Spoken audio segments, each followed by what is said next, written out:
Salut à toutes et à tous, première vraie journée aujourd'hui à Rio avec comme visite prévue le pain de sucre. Nous allons faire connaissance avec ce massif rocheux gigantesque et aussi une vue magnifique à son sommet.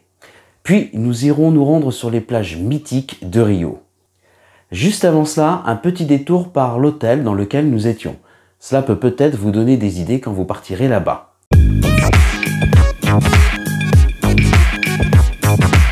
Nous voici donc de retour à Rio et on va commencer par l'hôtel, puisque pour l'hôtel, on avait pris un hôtel sur Copacabana. Je vous conseille vraiment cette zone qui est plutôt sécure. Pour sortir le soir, vous pouvez vous promener le long de la plage sans aucun problème.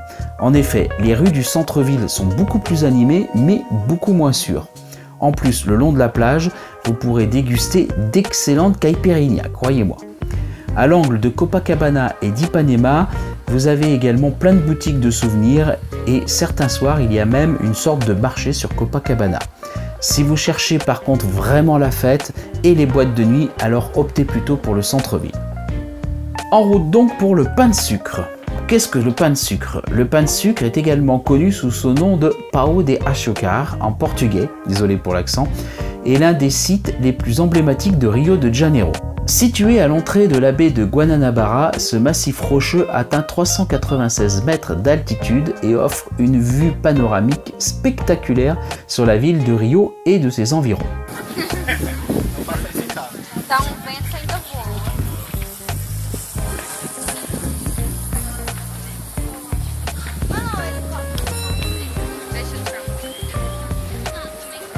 Le pain de sucre est accessible par un téléphérique moderne qui transporte les visiteurs jusqu'au sommet en 2 étapes.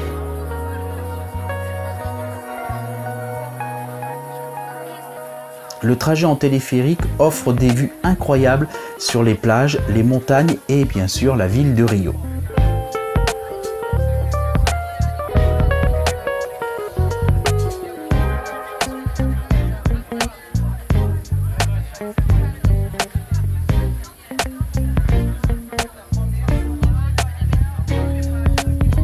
Au sommet du pain de sucre, on peut profiter d'une vue imprenable sur la ville, les montagnes, les environs et la baie de Guanabara.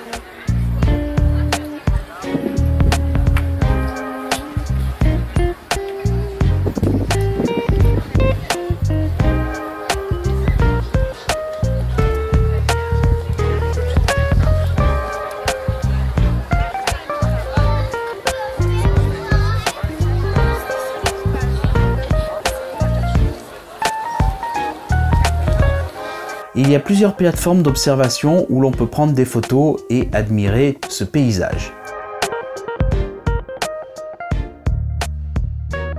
Il y a aussi des restaurants, des boutiques de souvenirs évidemment et des stands de nourriture pour les visiteurs. Un petit conseil, pour éviter les grandes affluences et les grandes files d'attente, visitez ce pain de sucre soit tôt le matin ou au coucher de soleil. Nous voici donc maintenant dans le quartier de Botafogo. Botafogo est l'un des quartiers les plus charmants de Rio. Il est bordé par les quartiers de Flamengo et de Copacabana.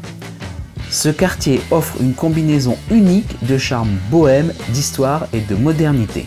Il est connu pour ses collines verdoyantes, sa plage tranquille et son architecture coloniale.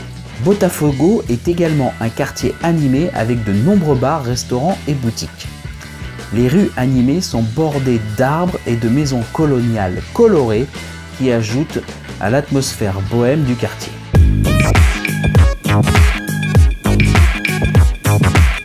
Copacabana est l'une des plus belles et des plus célèbres plages de la planète. Elle est en forme de demi-lune et s'étend sur 4,5 km de Leme jusqu'à Arpoador. Cette immense plage longe l'avenue Atlantica. Elle est surnommée la petite princesse des mers. Copacabana est un des emblèmes touristiques de Rio de Janeiro. La plage est le lieu de nombreux événements et de manifestations. Le soir du réveillon de la Saint-Sylvestre, un gigantesque feu d'artifice est tiré devant environ 2 millions de personnes rassemblées et habillées en blanc. Et comme le veut la tradition, à minuit, des fleurs sont jetées dans la mer.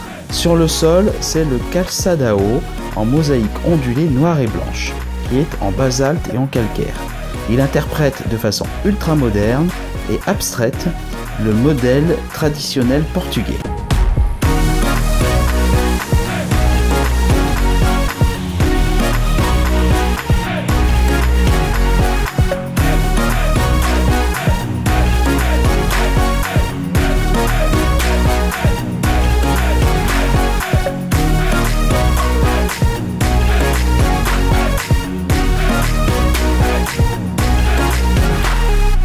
Des postes de secours jalonnent également cette plage. Pour les plus célèbres, on a le poste numéro 3 devant l'hôtel de Copacabana qui attire beaucoup de touristes, mais aussi le poste numéro 4 où il y a une école de foot pour les ados et les enfants du coin.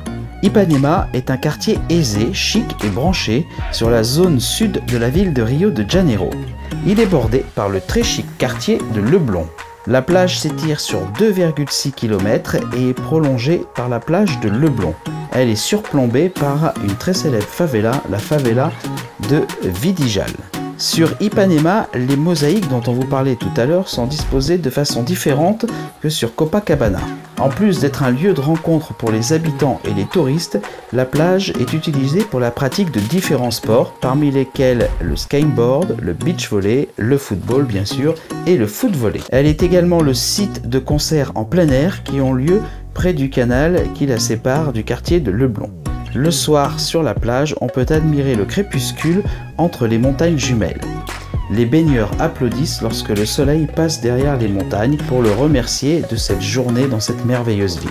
Le dimanche, comme à Copacabana, la circulation des véhicules automobiles est interrompue sur une partie de la chaussée de l'avenue qui borde la plage. Voyez, quand on vous dit que ce sont les plus belles plages du monde, on ne vous ment pas, comme vous avez pu le constater.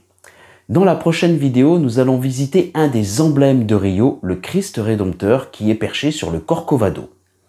Si ce n'est pas déjà le cas, je vous invite à regarder l'intégralité de mon voyage à Rio en cliquant sur les liens juste à côté, à vous abonner et surtout à activer les notifications pour ne pas rater la prochaine vidéo de mon voyage à Rio. À très vite.